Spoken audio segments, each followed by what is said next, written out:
23 বছর বয়সী মো যখন মেসেঞ্জারে ঢুকেই একটা ভিডিও ওপেন করলো, ভিডিওতে দেখতে পেল একটা ছেলে আর একটা মেয়ের অতক্রিয়ে ব্যস্ত। কিছুক্ষণ পরেই মোয়ের চোখ আটকে গেল, কারণ ভিডিওতে থাকা মেয়েটি যে সে, আর ছেলেটি রাজ বুঝতে বাকি রইল না। অন্তরঙ্গ মুহূর্তে ভিডিওটা দেখে তার মাথাটা ঘুরতে লাগলো। আজ তার গায়ে হলুদ ছিল, কাল তার বিয়েটা হচ্ছে তার ভালোবাসার মানুষ মাহিমের সাথে। মাহিম এসব দেখলে সহ্য করতে পারবে না। কি হলো, কথা বলছেন না যে? ভিডিওটা আপনার হবু বরকে সেন্ড করবো নাকি? কি চাও তুমি? তোমার সাথে ফ্রেন্ডশিপ করাটাই আমার ভুল ছিল। এতদিনে বুঝতে পারলে? আমি তো জোর করে কিছু করিনি, তুমি নিজে ইচ্ছা দিয়েছো। ভিডিওটা অনেক সুন্দর হয়েছে, ফেসবুকে শেয়ার হলেও তুমি রাতারাতি সেলিব্রিটি হয়ে যাবে। আর আমি চাই কাল সকালে রাস্তাঘাটের মানুষ সবাই তোমার রূপের প্রশংসা করুক। কি বলো? রাজ, প্লিজ স্টপ। আমাদের 4 বছরের সম্পর্ক পরিশেষে বিয়েতে রূপ নিচ্ছে। তোমার পায়ে পড়ি, তুমি কিছু করো না। আমি মাহিমকে বড্ড বেশি ভালোবাসি, তাকে হারাতে পারবো না। প্লিজ তুমি ভিডিওটা ডিলিট করে দাও। আশ্চর্য, পায়ে পড়তে বলেছি কি তোমায়? যখন আমার সাথে ফিজিক্যাল রিলেশন করেছো তখন তোমার ভালোবাসা কোথায় ছিল? তখন কেন মনে হয় তুমি মাহিমকে ঠকাচ্ছ? তোমার মতো মেয়ের এমনই হওয়া উচিত। রাজ, তখন মাহিমের সাথে ব্রেকআপ ছিল, কিন্তু পরে বুঝতে পারি মাহিমকে ছাড়া আমি বাঁচবো না, আর মাহিম আমাকে তার থেকেও বেশি ভালোবাসে। ওসব বাদ দাও। প্রেম ভালোবাসায় রাগ অভিমান একটা অংশ, তাই বলে সামান্য রাগ অভিমানের জন্য আমার মতো জাস্ট ফ্রেন্ডের কাছে সব দিয়ে দেবে? যাই হোক, কাল সকালে আমার সাথে হোটেলে সময় দিতে হবে। হোটেল বুক করা আছে, 2 ঘন্টা হলে চলবে। রাজ প্লিজ, এটা সম্ভব না, আমি এসব করতে পারবো না। আরে তোমাকে কি আমি জোর করেছি? জোর করিনি তোমায়, মন চাইলে এসো, না চাইলে তোমার হবু বর দেখবে তোমার ভিডিওটা। মৌ চোখের পানি মুছে মুছে বলল, আমি আসবো, ঠিকানা দাও। আমি হোটেলের ঠিকানা দিয়ে ল্যাপটপটা অফ করে দরজার দিকে তাকাতে দেখলাম কথা নামা শেষ করে রুমে আসছে। অফিস থেকে এসেই ল্যাপটপে তুমি যে কি করো বুঝি না। খাবে এসো। না তুমি খাও, আমি খেয়ে এসেছি। কথা কিছু না বলে চলে গেল। কিছুক্ষণ পর কথা প্লেটে করে খাবার নিয়ে সে মুখের সামনে ধরলো। হা করো তো। আমি হা না করে থাকতে পারলাম না, নিজে খেয়েও কথাকেও খাইয়ে দিলাম। খাওয়া শেষ করে কথা শাড়ির আঁচল দিয়ে মুখটা মুছে নিলাম। রাতে শুয়ে শুয়ে ভাবছি কথা এসব জানতে পারলে খুব কষ্ট পাবে, কারণ কথা আমাকে বড্ড বেশি ভালোবাসে, তা আমি বুঝতে পারি। ওই কি হলো, ওইদিকে ফিরে কি ভাবছো? কই কিছু না তো। আমাকে বুকে নেবে না? আসো আমার পাগলিটা। কথাকে বুকে নিতেই বুঝতে পারলাম কথা কাঁদছে। এই পাগলি, কাঁদছো কেন? তুমি আমাকে কখনো ছেড়ে যাবে না তো? জানো, প্রতিদিন 5 ওয়াক্ত নামাজ পড়ে আল্লাহর কাছে বলি যে তোমার বুকেই যেন আমি শেষ নিঃশ্বাস ত্যাগ করি। জানো, আল্লাহর কাছে কত বলি আল্লাহ যেন আমাদের একটা সন্তান দেয়। সবাই বাবুকে আদর করে, আর আমাদের বাবু নেই।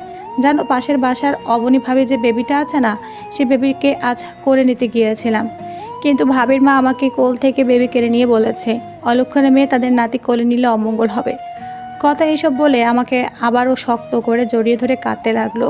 আমি কথাকে বললাম, আরে পাগলি, ধৈর্য ধরো, আল্লাহ মহান, আমাদের একটা ফুটফুটে রাজকন্যা হবে। কথা আমার বুকে মুখ লুকিয়ে বলল, তাই যেন হয়।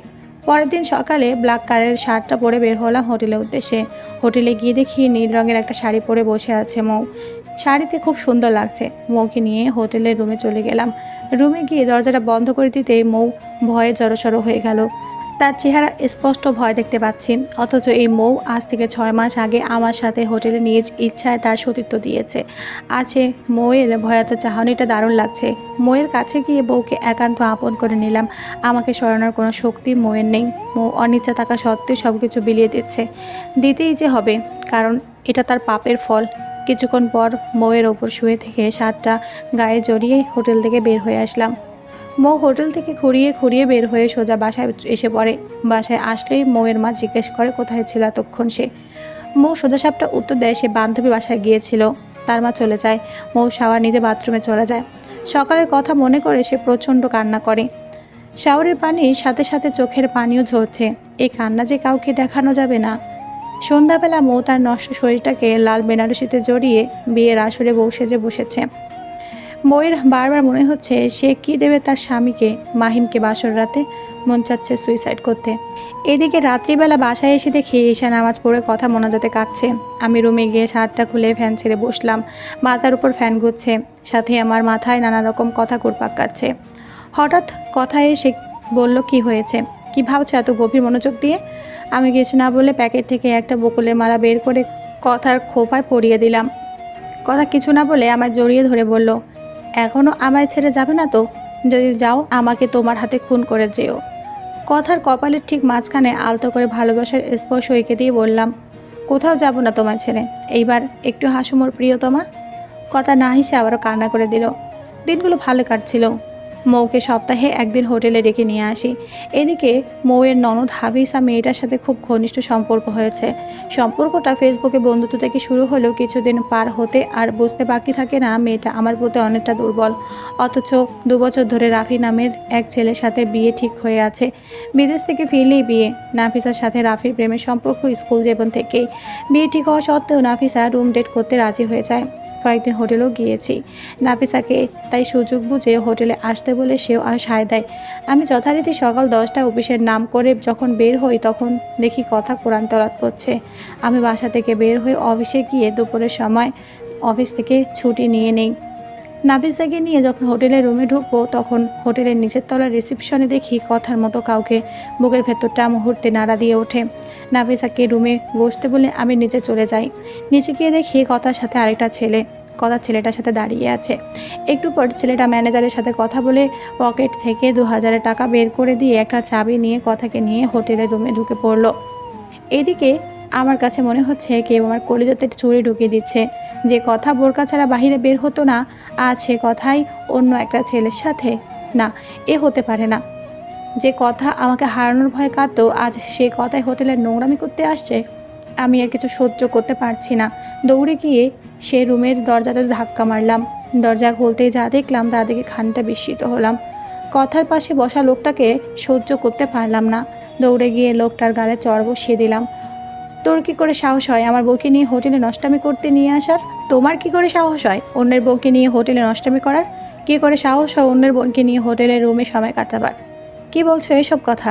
হ্যাঁ, আমি সব ঠিক বলছি। তুমি মৌ নামের মেয়েটার সাথে কেমন করছো জানো না? এখন মৌয়ের ননদ নাফিসাকেও নষ্ট করতে নিয়ে এসেছো? বলো, তুমি যা করছো তা কি ঠিক? তুমি যেমন তোমার স্ত্রীর সাথে অন্য কাউকে সহ্য করতে পারো না, তেমনই অন্য কেউ তার স্ত্রী বা বোনের সাথে অন্য কাউকে কীভাবে সহ্য করবে?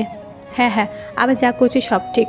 আমার বুকে যে প্রতিশোধের আগুন জ্বলছে, যে আগুন আমি মাহিমের বুকে জ্বালাতে চাই। কথা খানিকটা বিস্মিত হয়ে প্রশ্ন করে, কিসের আগুন তোমার? শুনবে? তাহলে শোনো। তুমি তো জানো আমাদের ফ্লাইটের দক্ষিণের রুমটা সবসময় তালা দেওয়া থাকে। কেন থাকে জানো? কারণ রুমটাতে আমার কলিজার টুকরো শেষ নিঃশ্বাস ত্যাগ করে। মা আর আমার ছবির মাঝে যে মেয়েটাকে দেখতে পাও সেটা জান্নাত। সে আমার বোনই ছিল না। আমার মায়ের যত্নটা তার কাছ থেকে পেতাম। যে বোনটা আমাকে খাইয়ে দিত, আমি তাকে না খাইয়ে দিলে সে বোনটা খেত না। আমার মায়ের মতো টেক কেয়ার করতো। সে বোনটাকে হারাতে হয় মাইম নামের কিটের জন্য। আজ থেকে 4 বছর আগের কথা। জান্নাত তখন কলেজে নতুন ভর্তি হয়েছে। কলেজের একটা ছেলের সাথে তার সম্পর্ক হয়। ছেলেটার নাম ছিল মাহিম। মাহিম জান্নাতকে বিয়ে করার কথা বলে জান্নাতের সাথে একান্তে সময় কাটায়। একদিন মাহিম জান্নাতকে তার বার্থডের কথা বলে ডেকে নিয়ে যায় হোটেলে। হোটেলে গিয়ে দেখে মাহিম এবং তার 4 বন্ধু। মাহিমকে জান্নাত গিয়ে দেখে ড্রিঙ্কস করছে। জান্নাত যখন এসব থেকে বের হয়ে আসতে চায় তখন মাহিম জান্নাতের সামনে একটি ভিডিও ওপেন করে বলে, দেখো তো ভিডিওটা কেমন হয়েছে। জান্নাত ভিডিওটা দেখে আঁতকে ওঠে। মাহিম, তুমি ভিডিওটা ডিলিট করে দাও। তুমি না আমাকে ভালোবাসো? হ্যাঁ জান পাখি, ডিলিট করে দেবো। তবে আমার বন্ধুদের সাথে তোমায় একটু থাকতে হবে। জান্নাত ঠাস করে মাহিমের গালে চড় বসিয়ে দিল। মাহিম জান্নাতকে বলে, এই শোন, তুই যদি আজ চলে যাস তাহলে তোর ভিডিওটা তোর ভাইয়াকে সেন্ড করব। সারা দেশবাসী দেখবে। সেদিন জান্নাত আর না করতে পারেনি। 4 জন নরপশু জান্নাতকে অমানবিকভাবে ভোগ করে। জান্নাত বাসায় এসে তার মুখটা তার ভাইয়াকে আর দেখায়নি। বাড়িতে এসে সুইসাইড করে। পোস্টমর্টেম রিপোর্টে ধরা পড়ে জান্নাত 2 মাসের প্রেগনেন্ট ছিল। মরার আগে জান্নাত তার ডায়েরিটায় সব লিখে রেখে গেছে। আমি এখনও রাতে ঘুমাতে পারি না। এখনও আমার বোনের চাঁদ মুখখানা ভেসে ওঠে। মাহিমের 4 বন্ধু জান্নাতের মরার কিছুদিন পরে একসাথে রোড অ্যাক্সিডেন্টে মারা যায়। আর জান্নাত সুইসাইড করার পর সিদ্ধান্ত নেয় মাহিম জান্নাতের সাথে যা যা করেছে তার চেয়ে বেশি কষ্ট দিয়ে ধীরে ধীরে তাকে সুইসাইডের পথ বেছে নিতে বাধ্য করবে। তাই প্ল্যান অনুযায়ী তার স্ত্রী মৌয়ের সাথে ফ্রেন্ডশিপ করি। আর সেই সুযোগ নিয়ে মৌ এর সাথে একান্ত সময় কাটা হোটেলে। আর মৌ যখন রাজি না হয় তখন ভিডিও দেখিয়ে ব্ল্যাকমেল। একটা সময় মাহিম যখন জানতে পারবে তার স্ত্রী পরক্রিয়ায় ব্যস্ত তখন সে বুঝতে পারবে জান্নাতকে দেওয়া কষ্টটা। আর এই জন্যই মাহিমের বোন নাফিসাকে আমার প্রতি দুর্বল করি। জান্নাতকে যেভাবে সুইসাইড করতে বাধ্য করেছে আমিও নাফিসাকে সেভাবে সুইসাইড করতে বাধ্য করতে চেয়েছি। এই জন্য নাফিসাকে ডেকে নিয়ে আসছি। কিন্তু হোটেলে এসে তোমার এই রূপটা দেখতে পারবো কখনো ভাবতে পারিনি। তোমাকে তো বিশ্বাস করতাম অন্ধভাবে যে তুমি আমাকে হারানোর ভয়ে কাঁদতে, আর সে তুমি এমন করলে। বাহ রাজ, এই চিনেছো তো এতদিনে আমাকে। জানো রাজ, আমাদের দেখার মাঝেও অনেক সময় ভুল থাকে। সত্যি আমি তোমাকে ভালোবাসি। আমি শুধু তোমাকে ভালোবাসিই না, তোমাকে নিয়ে জানাতেও থাকতে চাই। জানো, যেদিন আমি জানতে পারি তুমি অফিসের নাম করে সপ্তাহে একদিন মৌ নামে মেয়েটার সাথে কাটাও, তখন খুব কষ্ট হয় আমার। মৃত্যু যন্ত্রণা উপভোগ করি আমি।